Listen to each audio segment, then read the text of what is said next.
Welcome to Fortress on a Hill. This is episode 30. Today, we sit down with Tom Secker. Tom Secker is a British-based writer, researcher, author, podcaster, and filmmaker.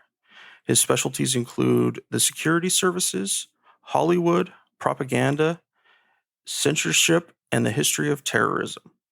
He runs the Spy Culture site at www.spyculture.com and hosts the ClandesTime podcast.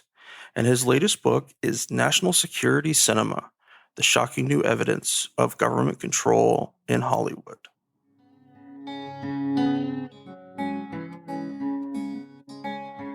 Rifle upon my shoulder and a rucksack on my back. Bullets, shells and shrapnel, and a hellhound on my track.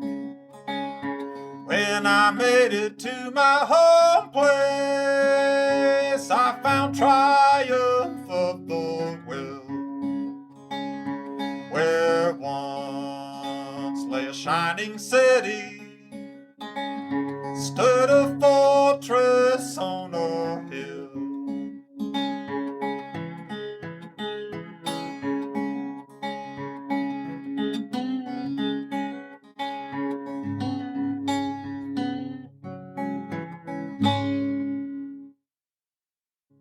Welcome to Fortress on a Hill. Thank you for joining us.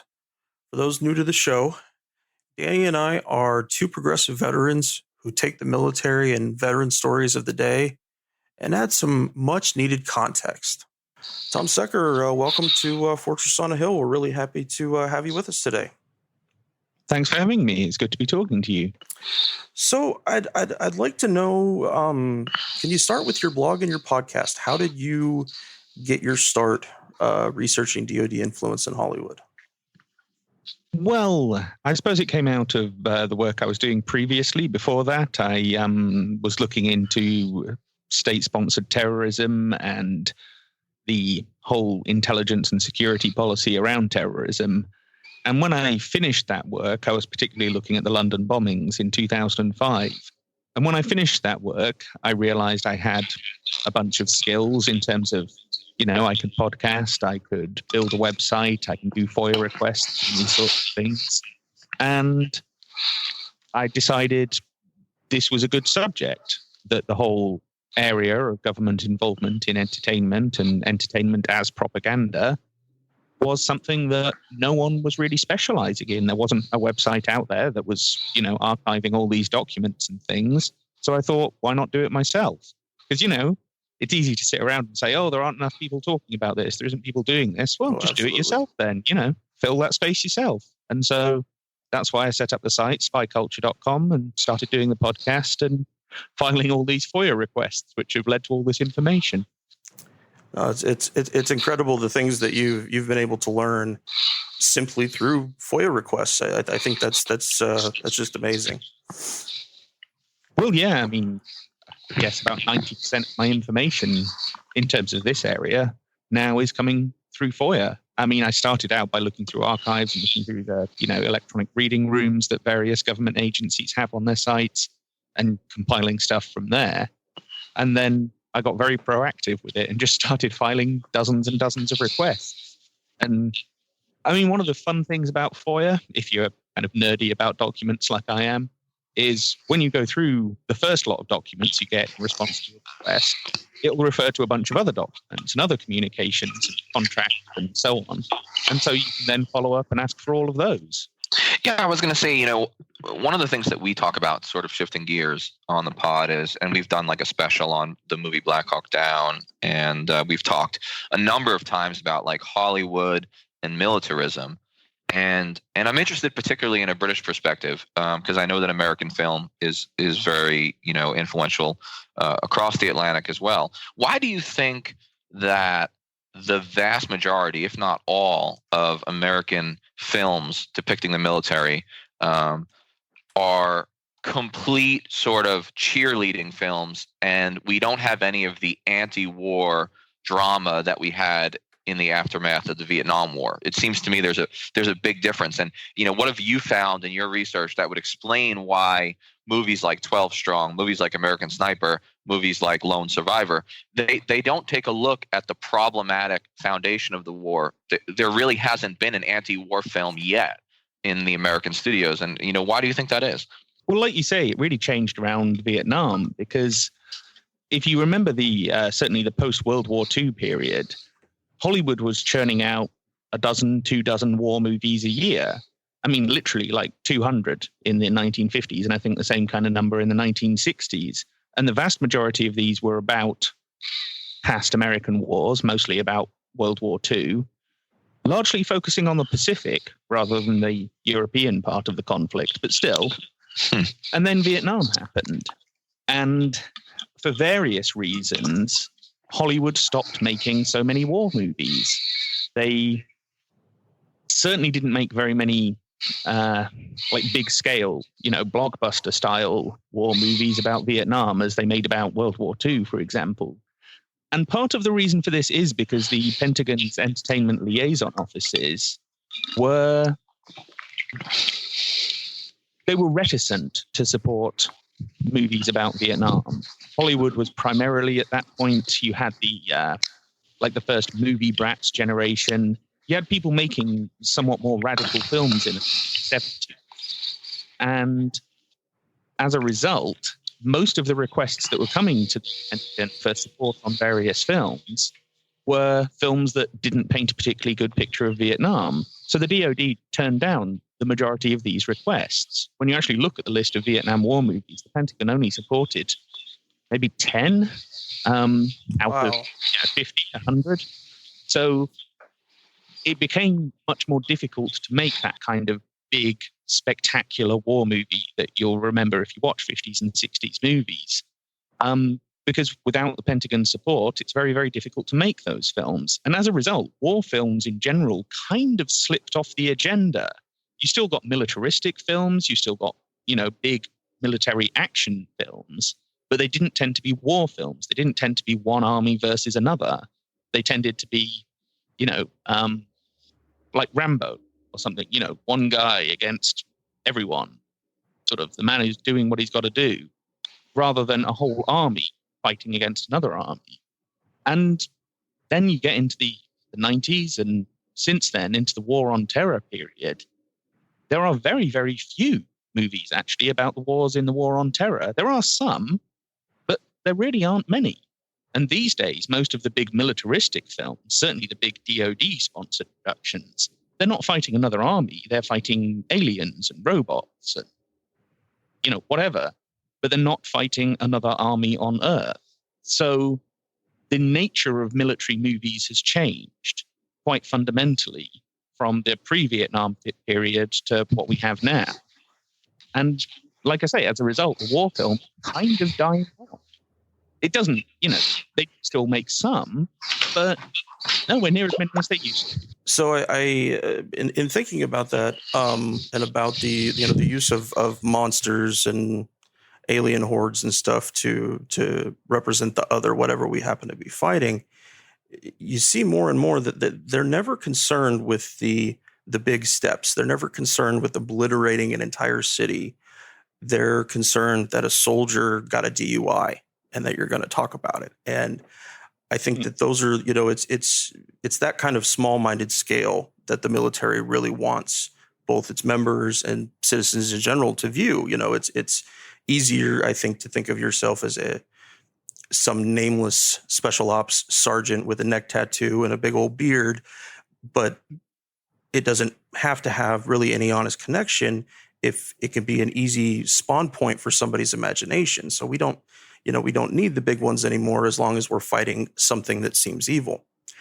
And that got me thinking, Tom, what's the most outrageous change you've come across in your research? Both the most bizarre request and the most bizarre one that someone actually said yes to. Do you mean in terms of script changes enforced by the Pentagon? Yes, sorry. Yeah, script changes, yes.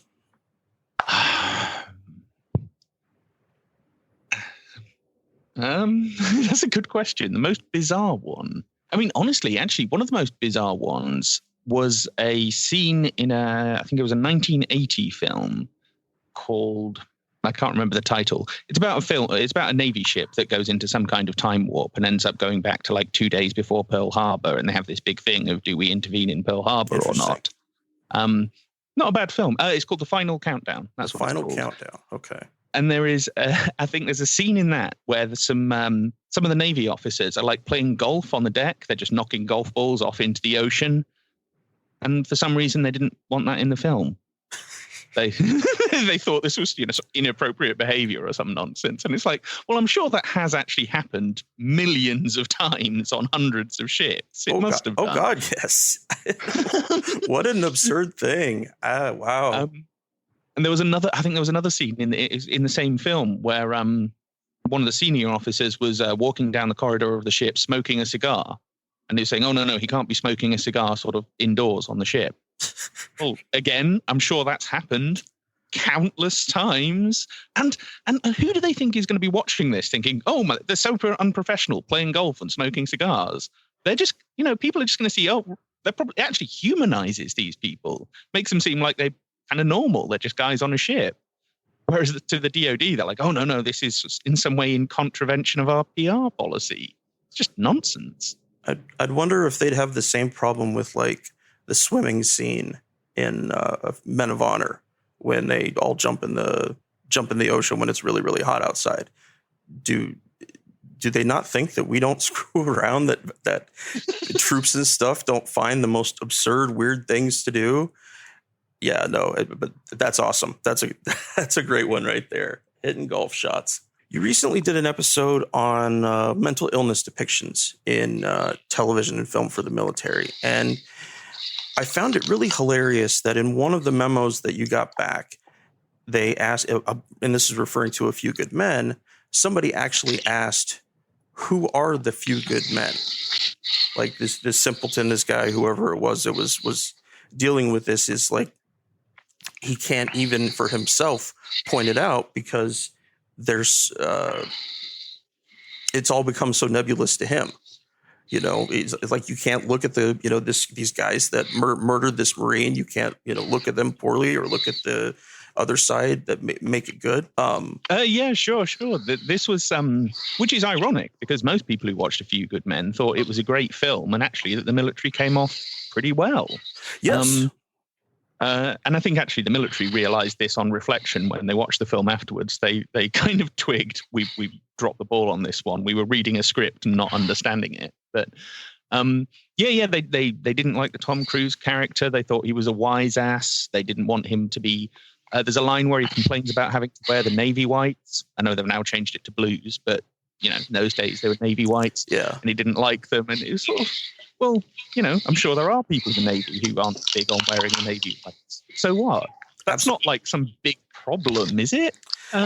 Yeah, this is the smallest, simplest little thing. I mean, every military member has something they hate in that way, but we can't even say it out loud. It'll get added into the pile of military criticism. Well, apparently so. That's the way they felt about it. But and it's just an offhand remark. It's not exactly critical to the plot or anything.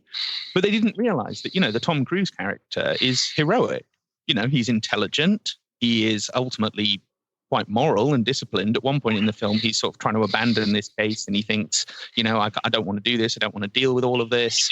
And he kind of gets talked around and he comes through and does the right thing. Well, surely that's a good character, a positive depiction of a military lawyer. Isn't that, in fact, exactly what you sort of want military lawyers to be, that they're ultimately driven by moral purpose? But yeah, the Pentagon, they didn't see it that way. So they denied them most of the assistance that they were asking for. That doesn't surprise me because when you look at so many of these films, it seems that the DOD doesn't want the characters humanized. It doesn't want the characters to be flawed. It doesn't want to look at nuance. It appears that the DOD really wants automatons who serve their country and always do the right thing. Only that's not realistic. I mean, every squad of soldiers is full of human fallible beings. And it appears to me that the DoD only wants to support films that spread their version of the message rather than anything that resembles truth. Well, sure. I mean, a few limited criticisms and a few sort of limited character flaws, maybe. But no, certainly nothing that's dramatic or genuinely humanizing, like you say. I think you made a very good point there, in fact, because another good example is on Godzilla, the 2014 version of Godzilla, because the central character in that is a Navy EOD tech. And in the original script, in the one that the Pentagon reviewed, he was a bit of a con artist, maybe, a bit of a liar. There was some kind of marital problem between him and his wife. And the Pentagon looked at all that and they said, oh, well, this is such a negative character. What are you getting out of this negative character? And the studio didn't really come back with anything. So they said, okay, change that, rip that out, rewrite this entire central character for this movie. And as a result, you just end up with this totally bland, uninteresting, undramatic character at the heart of this movie. And, audiences responded like that. Audiences, when they watched that film, they said, well, yeah, okay, Godzilla looks good and the film looked quite nice and it's quite spectacular, but the central character's just dull and unappealing and uninteresting. And so you think, well, on balance, wouldn't it have been better to have a character with a few flaws who was a bit more relatable and a bit more interesting? It would have actually made a better film and probably ultimately been a better portrayal for the military. But like you say, unless it's this overwhelmingly positive, straight down the line, we're heroes, we're here to do heroic things, and that's all there is to it, and forget about the PTSD and sexual assault and the invasion of foreign countries. That's not what this is about. It's about heroes, and it's about believing in the heroes. And as a result, films are actually made worse by getting involved in the military. They actually have all the controversial, dramatic elements that make films interesting stripped out of them so that they don't end up offending Phil Strubb and the rest of the entertainment liaison offices. Let me jump back in there. I think that's really interesting what you say about the films getting worse when they bring the DoD in. Because you mentioned earlier that the DoD really wouldn't support many of the Vietnam War movies, correct? Mm-hmm. And yet there were some really beautiful artistic movies, great pieces of film that came out of Vietnam. And of course, the DoD wouldn't support them. So, for example, 2 films in the aftermath of Vietnam about the war win Best Picture. 1978 Deer Hunter and then 1986 Platoon. These are phenomenal films. And I think what makes them phenomenal is they look at the damage that war does to human beings. That's the first thing they do. But the second thing they do is both of those movies questioned the veracity and the morality of the wars. Now, of course, the DoD doesn't want that. But that's what made those beautiful films. And what strikes me is that if you look at Lone Survivor, American Sniper, 12 Strong, none of those films are willing to question whether we should be fighting these wars. Because if they were to do that, it appears to me they would get no support from the DoD and no major Hollywood studio would touch them. Am I way off base there? Only in as much as American Sniper was actually rejected by the military. I think even for them, that was a stretch too far. A story that essentially heroizes someone for being a psychopath. Right. A racist and an anti-Muslim bigot. Yeah.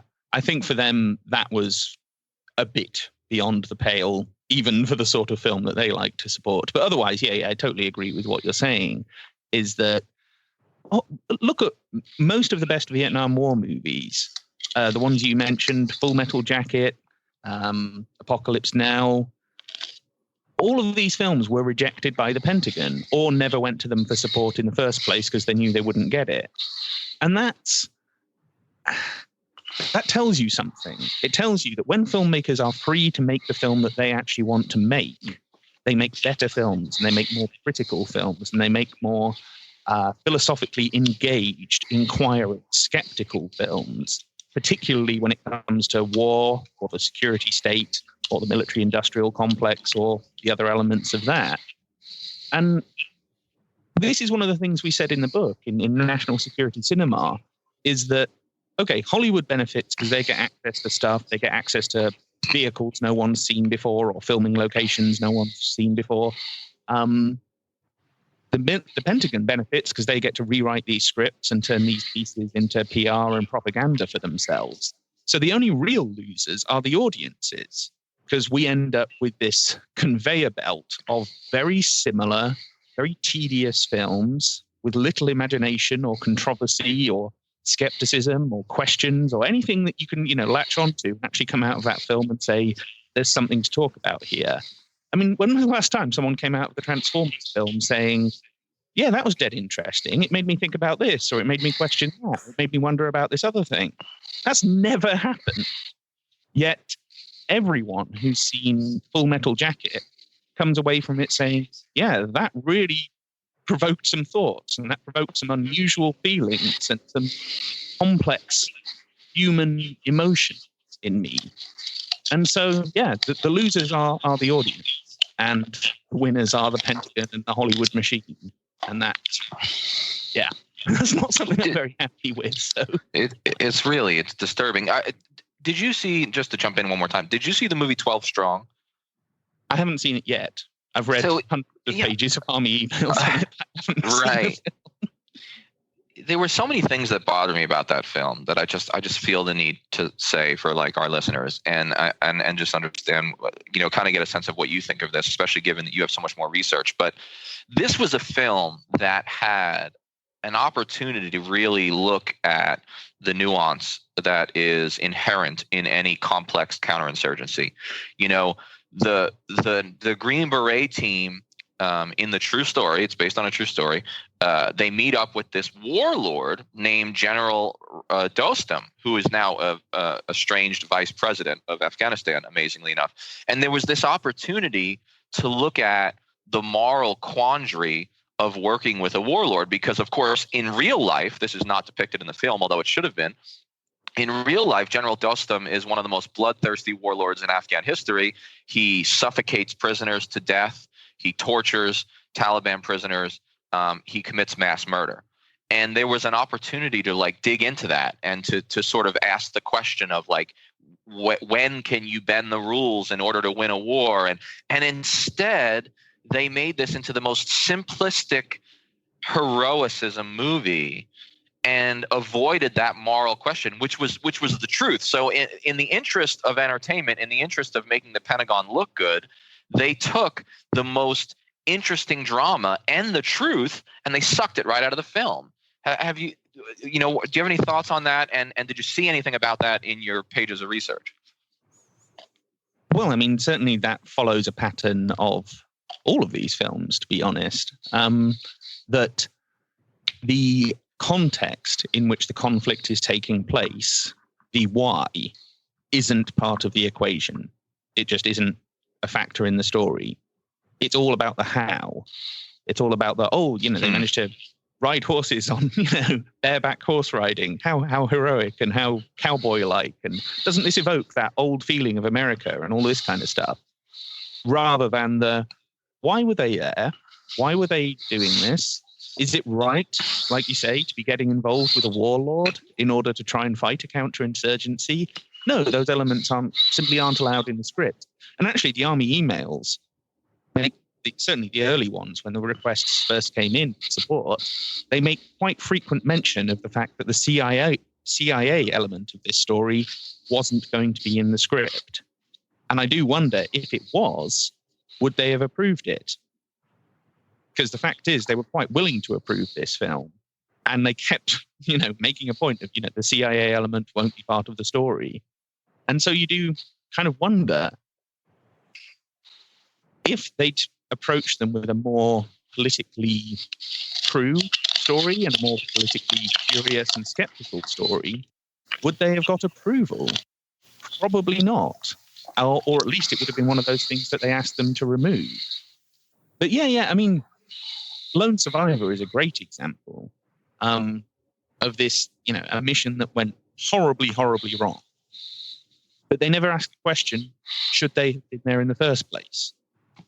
And that's the kind of, even for me, watching that film, even despite the film being the way it is, I came away, and that was the thing I kept asking myself was, well, if they'd never been there in the first place, none of this horrible stuff would have happened. And maybe there's a lesson there. But it just isn't there for consideration.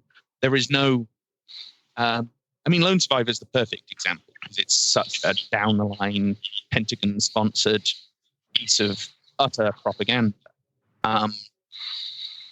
You'll notice the film starts at a military base.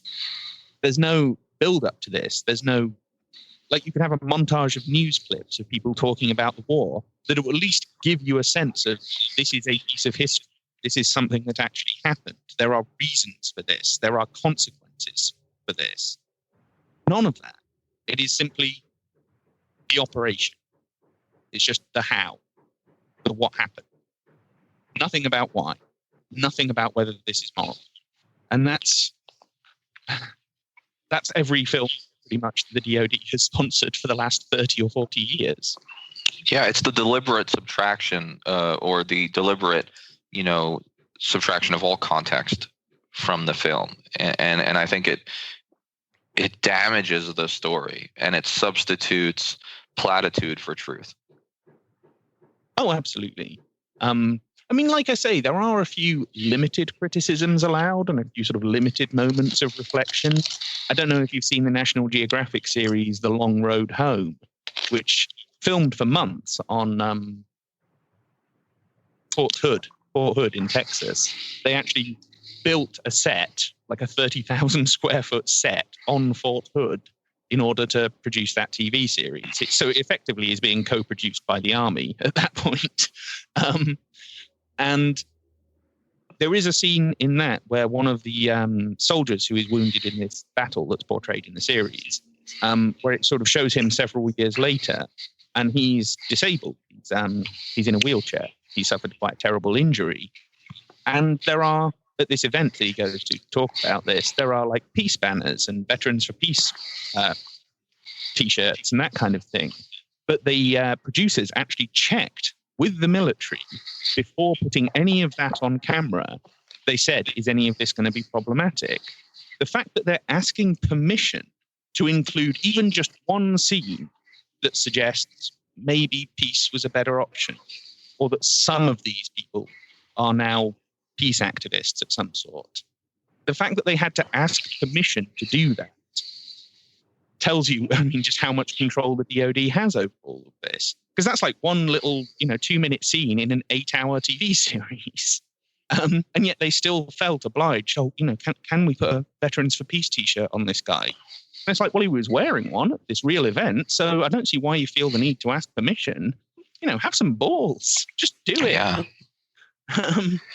It takes the art right out of the production. It shows you're right. It shows the power of the DoD that they're even asked. It seems to me that they shouldn't even be they shouldn't even be consulted if it comes down to truth.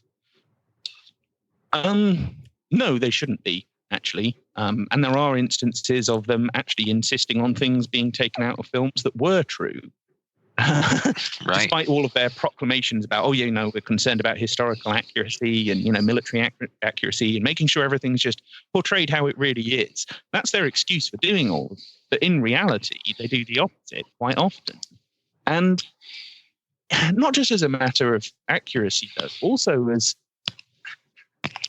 my point of view in terms of the relationship is, okay, so Hollywood goes to the Pentagon and you say, we want to film on Fort Hood for a couple of weeks or whatever it is. And they say, okay, it's going to cost you this much. If you want us to drive these tanks around for 3 days, it's costs this much per day per tank.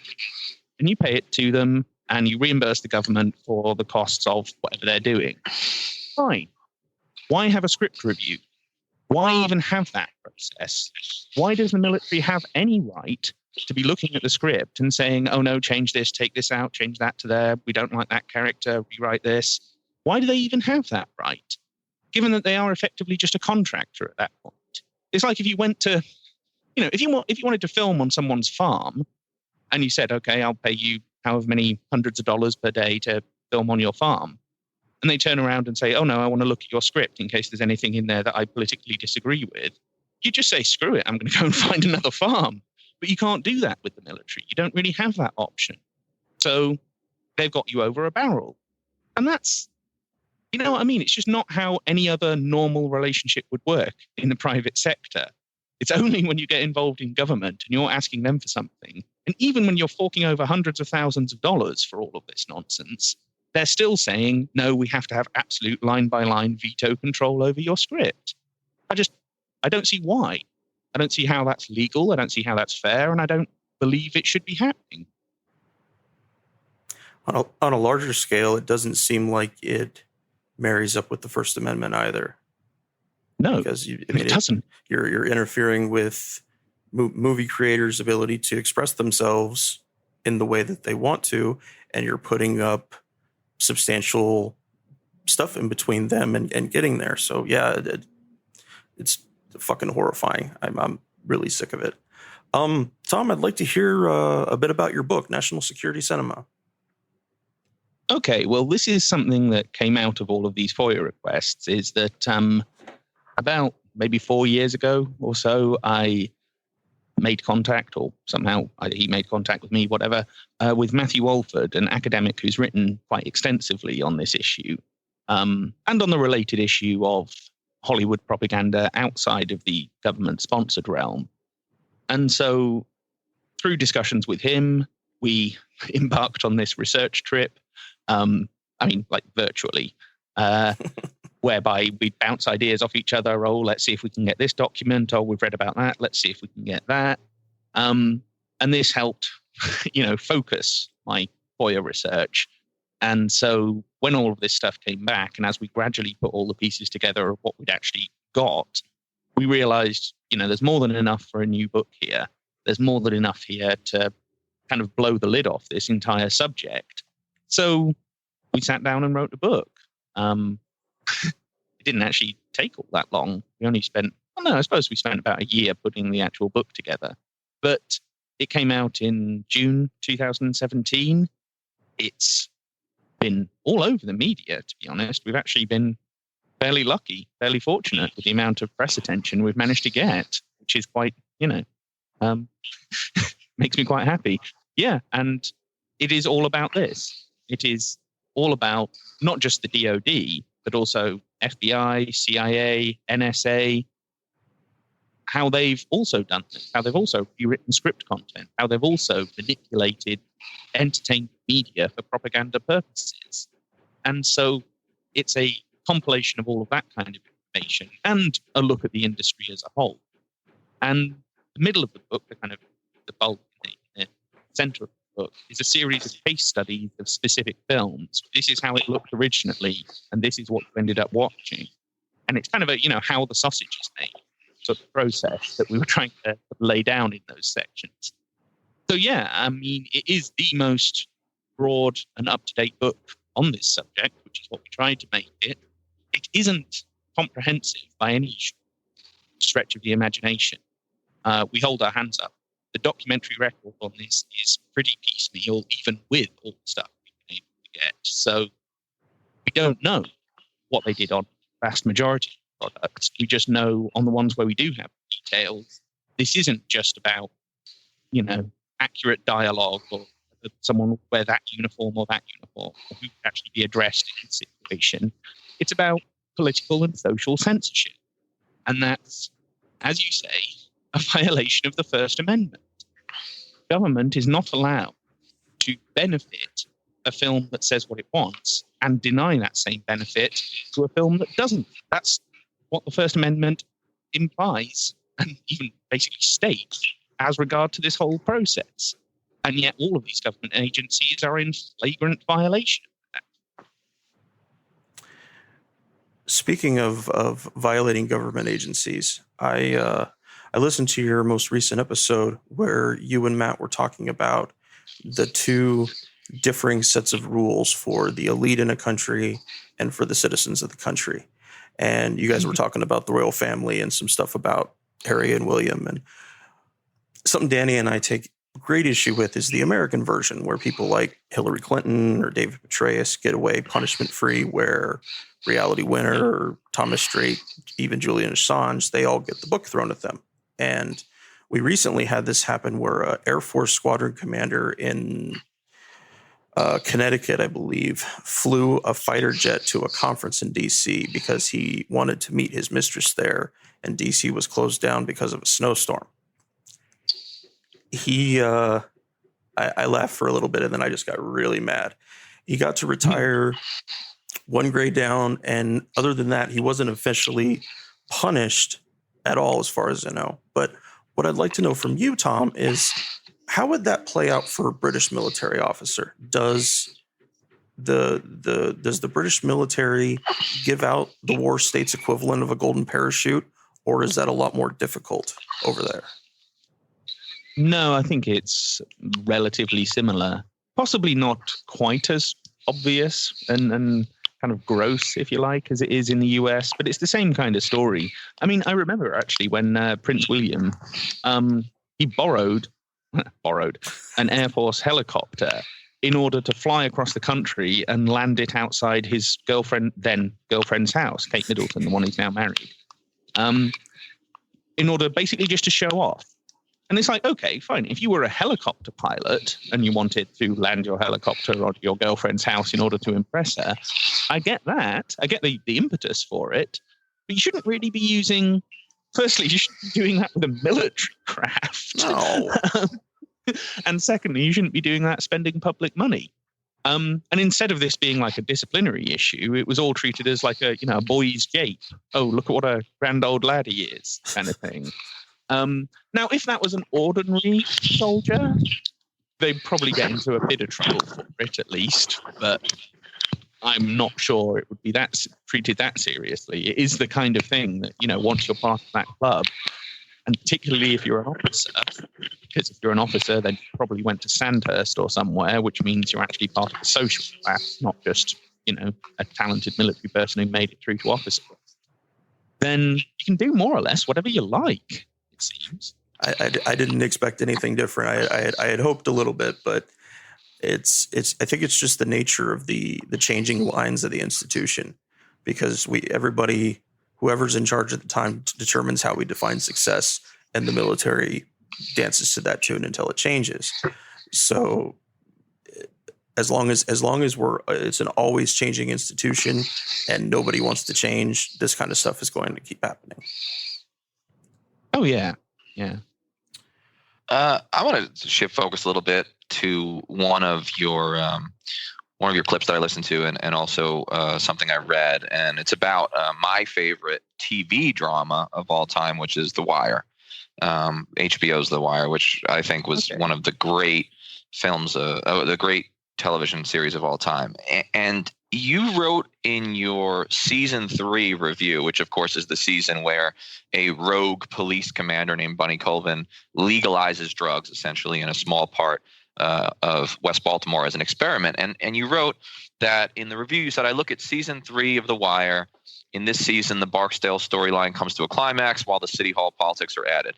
I examine the Amsterdam experiment where one police major decides to legalize drugs in certain parts of his districts, and whether the portrayal is realistic. I also explore the police CompStat system and why it makes it harder, not easier to solve crimes. And then this is what's most important, I think, and why an intelligence-based approach to counterinsurgency is always superior to a military approach.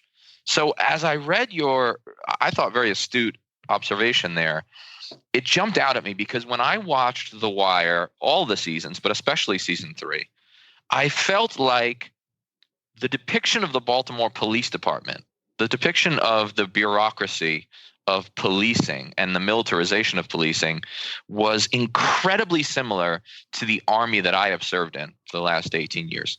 Incredibly similar to my experience in Afghanistan. The way the police, policed West Baltimore was remarkably similar to the way that we policed or that we militarized East Baghdad when I was there. And I was hoping you could kind of give me a little insight into that show, especially that season, and what you learned about the intelligence-based approach to counterinsurgency versus the military approach.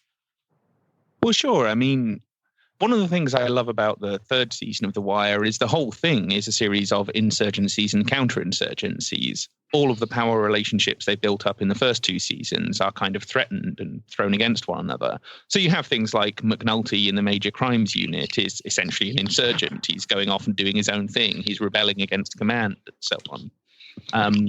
You have on the streets, you have the established power of the Barksdales being threatened by the new gang led by Marlowe. You have, in effect, the entire drugs industry being an insurgency against the police's occupation of the city. So, and when you listen to David Simon talking on the commentaries, he's quite clear about this. He's saying, this whole thing is kind of a parallel. It's kind of a metaphor for the war on terror as it's been fought so far. And this was in 2005, 2006. And I mean, to your point about counterinsurgency, it's that I've studied some of the history of this. I mean, obviously, there have been a lot of insurgencies and counterinsurgencies fought. But from what I've seen, a military approach where you simply try and crush the insurgency through superior force, through greater violence than they're able to project, has never worked. It has never been successful. It has never resulted in a peaceful, stable society. Whereas the only counterinsurgencies that have been at least somewhat effective in achieving the aim have been intelligence-led, have been based around, well, rather than we bomb this insurgent house or shoot it up, or whatever it is you do militarily, rather than do that, what we try and do is recruit them. Because if you can recruit them, you can get information. You can find out more about the insurgency that you're fighting, figure out who the leadership are. You can figure out whether that leadership is liable to, bribery or some other form of persuasion in order to stop fighting, or whether they're just going to fight to the death, and therefore probably your best bet is to actually target them and assassinate them. But just, sort of killing a random insurgent in the street is a terrible way to try and fight counterinsurgency, because you just end up with more recruits for the insurgency. Because whoever you kill, that person's going to have relatives, that person's going to have friends, and some of those are going to be on the fringes of the thing. And if someone they know dies, they're much more likely to join that insurgency, which means all you're really doing is, I suppose, in military terms, a pure violent approach to insurgency actually has a force multiplying effect for the insurgency, not for you. So, therefore, you end up just creating more enemies for yourself. Whereas, if you form an intelligence network, if you recruit informants, if you flip some of these people, if you go up the chain and find some of their leaders, manage to flip some of them, or at least negotiate with them on the basis of information that you gathered, you might have a chance. You might reach some kind of stability. You might.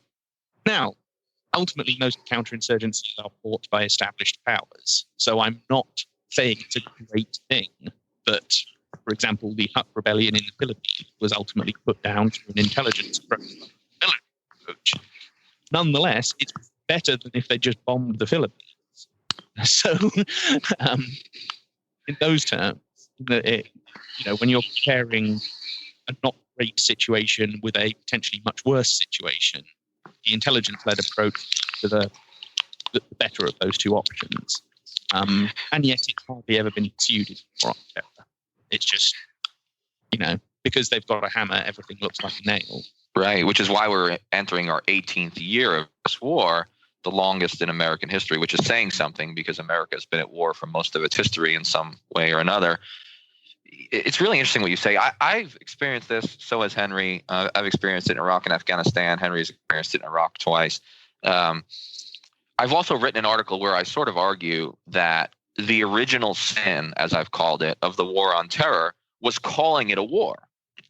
Instead of taking an intelligence-based policing approach to a non-state entity like Al-Qaeda, instead of that, we declared it a war. We operated in a conventional warfare manner, and we ended up occupying these societies. And through our military occupation, we actually grew the insurgency. We actually put wind in the sails of the insurgency. And the reason I like The Wire so much, specifically season 3, is because Bunny Colvin, the rogue police major who legalizes drugs in his district, he says that about the drug war. You know, he has this quote that I'm going to read, where he essentially, you know, he says the war on drugs, the problem with it is calling it a war, and then he explains why. And I was so struck by this because you could insert the term war on terror where he says war on drugs, and it would work perfectly. So in this one scene, Bunny Colvin is talking to one of his subordinates, a drug enforcement unit sergeant. He says, this drug thing, this ain't police work. I mean, I can send any fool with a badge and a gun up on them corners and jack a crew and grab vials. But policing, I mean, you call something a war, and pretty soon everybody going to be running around acting like warriors. And pretty soon, damn near everybody on every corner is your fucking enemy. And soon, the neighborhood that you're supposed to be policing, that's just occupied territory. Well, if you substituted terror for drugs and soldier for warriors, I was so floored by that quote. And to me, it really described the war on terror better. And this is my point. The Wire, using the allegory of the war on drugs, in my opinion, has actually been more truthful, more accurate in its depiction of the war on terror than anything that the DoD has sponsored in Hollywood. Oh, I totally agree. I mean, and not just because The Wire is a brilliantly written, brilliantly constructed TV show, but mostly because of what you said, because they're actually being honest. Because they're saying, we're looking at this so-called war on drugs, which is essentially just a sort of war on urban America, as far as I can tell. It's just a war on poor people. And then you look at the war on terror, and it's like, well, there again, it's mostly just seems to be a war on poor people. It doesn't seem to be accomplishing an awful lot in terms of reducing the threat from terrorism, as if that was even the aim. But, you know, and yeah, what you end up with is occupying a territory where you're supposedly trying to root out one terrorist organization. I mean, that was the complete joke to me in the Afghanistan war, is that Al-Qaeda never numbered more than a few hundred people. So why do you need to occupy a country? Why did Britain and America and the rest have to go in there with full military mode and try and take over the whole country? Would not it have been better to simply maximize intelligence gathering and very careful targeting of specific people in order to destroy that gang? And the other joke of it is that Al-Qaeda, at least in that form, was largely destroyed within a few months. And yet here we are, over 15 years later, and is the war still going on? It's kind of like in Orwell's book, yes and no. There is a war in Afghanistan, but no one's really paying much attention to it. No one's pressing for this to be brought to a peaceful conclusion. No one's seriously digging into it and saying, is this not probably the biggest failure of US foreign policy in history? Which I think it is. And as a result, it's almost forgotten. And like you say, Hollywood doesn't do much good in terms of this stuff because the only film they've made about the Afghan war in the last couple of years has been 12 Strong. Yeah. Although on the subject, have you seen the film War Machine, the Netflix movie? Yes, and it's excellent. It's the best depiction of General Stanley McChrystal. Obviously, that's who Brad Pitt is supposed to represent. Absolutely brilliant depiction of the psychosis of these senior generals and their devotion to the idea of counterinsurgency, despite all evidence that it's not working.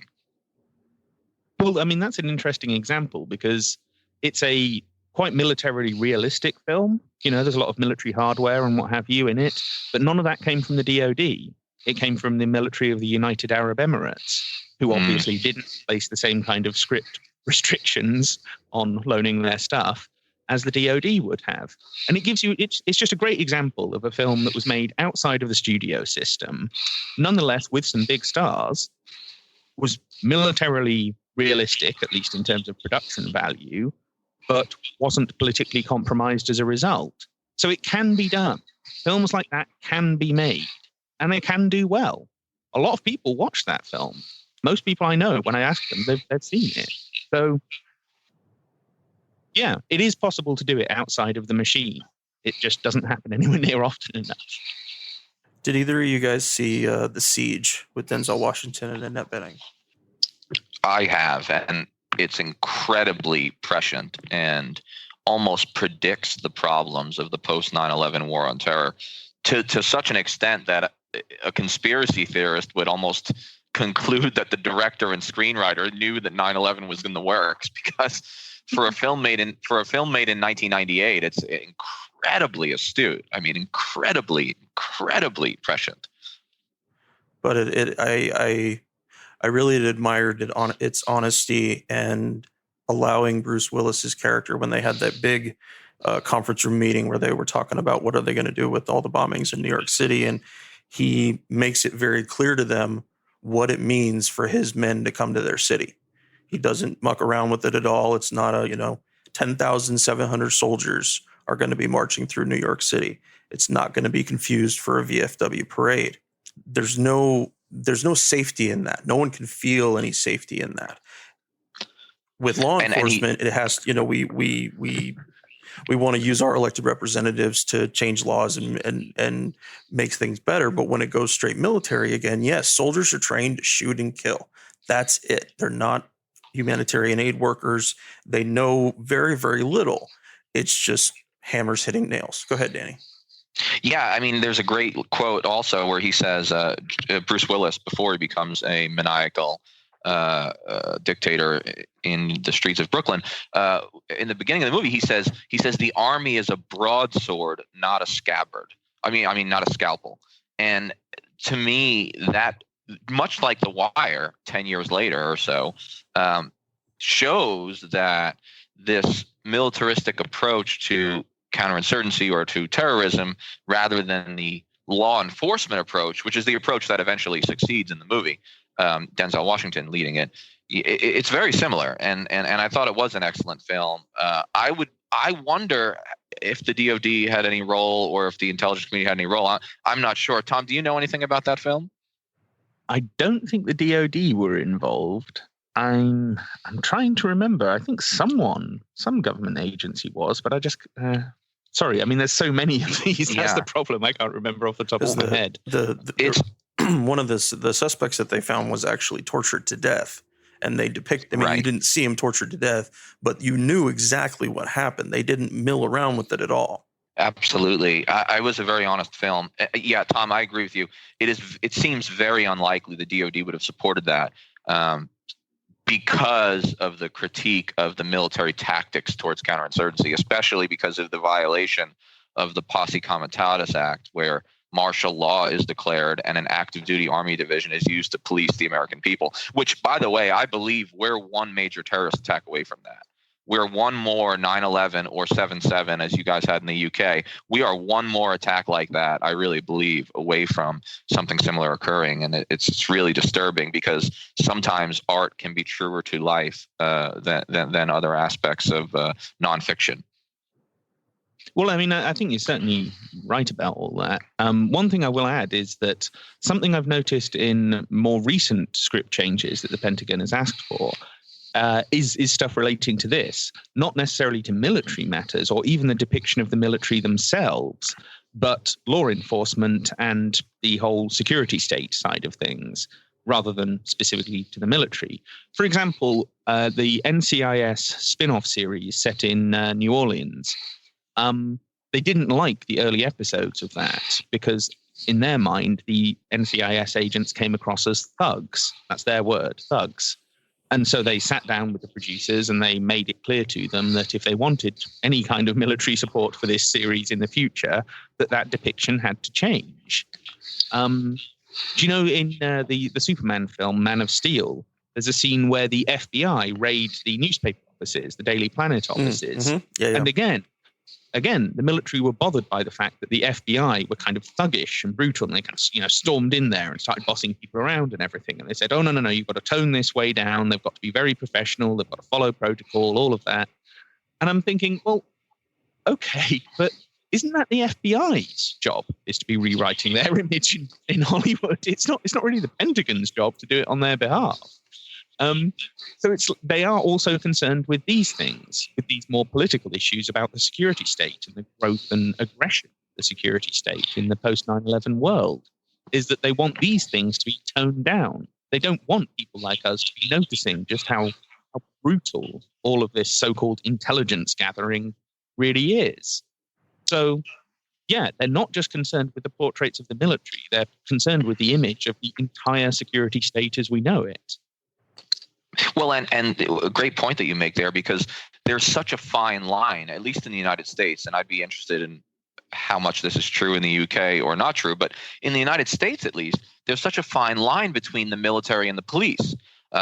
50 years ago, there was a very distinct difference between the two. But today, the police have become so militarized, so much so that if you look at the Ferguson riots, there was no army there, there was no military there, but the police looked like soldiers. They were wearing fatigues, they were driving armored vehicles, and they were carrying assault rifles. And then an even better example is after the Boston Marathon bombing, which was a terrible event. Don't get me wrong, a terrible event. But 4 people died, 3 civilians in the bombing and 1 security officer from MIT, I believe. So I believe there's 4 deaths. And the response of the police shutting down the entire city, making everyone stay indoors and going house to house looking for these terrorists, wearing camouflage fatigues and driving around in armored vehicles. I mean, it was frightening. And so in that sense, it does not surprise me that the Pentagon would come to the defense of the security state, because the Pentagon is now, I think, so inextricably linked to the police, so inextricably linked to the police industrial complex, so that there's really no difference anymore between our local police and our active duty armed forces. I mean, in this country, it is a bit different because, for one thing, in this country, police aren't usually armed, or not with guns. They are armed with other weapons, but they're not usually faced with the same kind of, we don't have the same kind of degree of gun violence and what have you. So it is a bit different, just culturally speaking. We don't have quite the same culture around all of that. But nonetheless, I remember in the wake of the Manchester bombing last year, troops were deployed on the streets. Now, that was one bombing. Okay, a horrible bombing, stupid, pointless, disgusting act of terrorism. No question about that. Blowing up a pop concert. How low can you get, really? But what does putting troops on the street accomplish? How does it stop a bomber? Because a bomber could just be any person with a backpack, right? Could just be any person carrying a bag. Well, the military have got no idea whether that person's got a bomb in there or not. So putting them on the street doesn't actually, as far as I can tell, accomplish anything except help normalize this notion that our response to domestic crime, because that's what a terrorist attack is, it's a crime. It's not a threat to national security, it's a crime and should be dealt with as that. But no, by resorting to some kind of military response, it helps normalize the notion that this is a threat to national security and therefore warrants and demands some kind of militaristic response.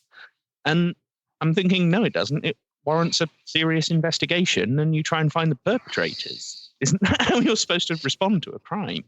It's very, very disturbing. And I agree. There's just, as really my last point of the day, and I'm not sure that it even relates to your expertise, but I've worked with the British Army to some extent as an officer. I've gone through some practice exercises with British officers from your version of the Command and Staff College, so majors and captains. And speaking with them, they did tell me that the culture is different in the UK. In the United States, and I'm sure you're an observer of American sports and of American pop culture, the military is absolutely adulated. We're treated like we can do no wrong, and we are, I would say, over-adulated, right? It's all about thank you for your service and glamorizing militarism. They told me, and tell me if this is true, they told me that in the UK it's not really like that. That for the most part, soldiers are seen as just servants in another job, and there's not the same level of just grotesque public militarism and grotesque public adulation. Has that been true in your experience? And also, does that reflect positively or negatively in British films or British TV series? From my perspective, I'd kind of agree with that. I'd say the culture is different. Not that it is necessarily less militarized, but that the nature and the tone of the militarization of pop culture is different here. Whereas in the US, you'd get, I don't know, half a dozen fighter jets flying over an NFL stadium. You know, it's big, it's loud, it's very visual, it's very spectacular in that respect. Now, that does occasionally happen over here, but more often is that you will have like an honor guard of 20 or so military guys stood at the edge of the football field when the players are coming on. It's much more kind of respectful and understated. And that might actually just reflect a kind of cultural difference between pop culture in America, which is a bit bigger and brasher, and popular culture over here in Britain, which is a bit more kind of staid and understated. But nonetheless, it's still very militarized. There is still a military presence at a lot of major sporting events. There is still a military presence in our schools all the time. There is still a military presence at various kinds of public events. In fact, they even essentially rewrote and renamed and redefined Remembrance Day in this country to be a kind of military day. So it wasn't about remembering the fallen from past wars, which is, you know, that's something that's worth doing, worth being part of your culture, and just became a kind of generic PR day for the military. And so they're doing it in a more subtle way. They're doing it in a less noisy and less obvious way than Hollywood and the NFL and so on. But nonetheless, it is there. One of the quotes from a Forces Watch report on military recruitment and PR in schools, they quoted from the Army head of recruitment, I think he was, and he said that the way it works in this country is a small boy sees a parachute trooper at some kind of country fair or whatever when he's a kid, and it's exciting and interesting. And then slowly, drip, drip, drip, over the following years, we get through to him. And, you know, he becomes one of us. It's more done like that. Little subtle things. Relatively continuous, but nonetheless there. Whereas, like you say, in America, it's kind of just a bit more obvious. But as I say, culturally speaking, that is one of the differences between Western Europe and America. America does everything a bit bigger and louder and more obvious. Yep, if it's not bigger, it's not American. Yeah. Well, Tom, I really appreciate you coming on with us today. Will you tell me about what you're working on right now and where listeners can find your work? Okay, I mean, I suppose the thing that we're working on currently is we're trying to make some kind of documentary version of national security cinema. And there are several parties involved in, or at least interested in doing that. And so we're working with some academics and trying to develop funding and, you know, developing a script and some ideas for how the thing will actually be. I have no idea when that will be out, to be honest, because it's quite early stages, but there is a documentary version coming, I suppose is what I'm saying, that sooner or later it'll be finished and it'll be out and people can see it. Because that was always like the next logical step. The whole subject is so cinematic. Why not make a documentary about it, you know? Oh, absolutely.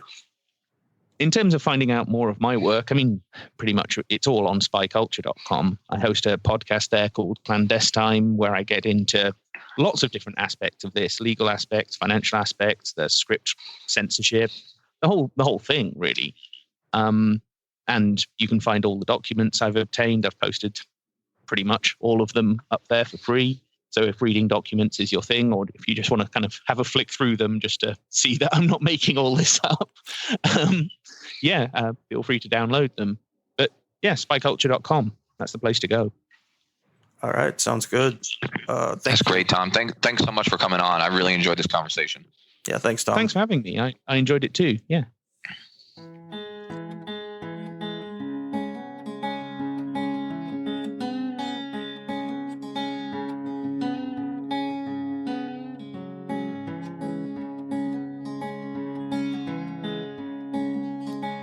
Hey everyone, I really hope you're enjoying the podcast. But truth be told, I need your help. No, I don't need you to move a couch or borrow a leaf blower. No, I need you to hit pause on your podcasting app right now and share this episode with somebody you know, somebody who you might think might be receptive to it. It could be a friend or relative who's considering joining the military, or a veteran you know who might be interested in hearing a little more truth in their news about military and veterans. We rely on you all to help us reach as many people as possible. So please hit that pause button right now and share this episode with somebody. Sharing all done? Good? Okay, good deal. I know Uncle Al will cuss a lot listening to the episode, but he'll appreciate it when the cursing stops. Now I want to mention something about Patreon. We are always in the market for more Patreon supporters. So if you get the chance, please come out and support us. You can support us for as little as $1 a month.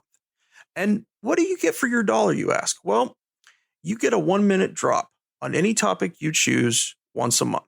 Just email us your question or comment, and we'll give it the old Henry Danny breakdown on air. Guaranteed to have 60 seconds of our time. We may spend more on it. We prefer to do military and veteran topics, but whatever topic you think might be pertinent. And we may spend a whole bunch more time talking about it, depending on the topic. And for contributors, a bit north of $1 a month, we have some bonus episodes, some essays of mine, and a few other things as well. We're still in the process of building our rewards. So if you have any suggestions for Patreon rewards, please let me know. I'd like to take a moment here and thank by name our 4 honorary producers that are supporting us on a Patreon. And they are Matthew Ho, Will Arens, Gage Counts, and Fahim Shirazi. Anyone who contributes $10 or more on Patreon each month will be listed as an honorary producer. To everyone else who contributes on Patreon, thank you so much as well. Your response has been really wonderful.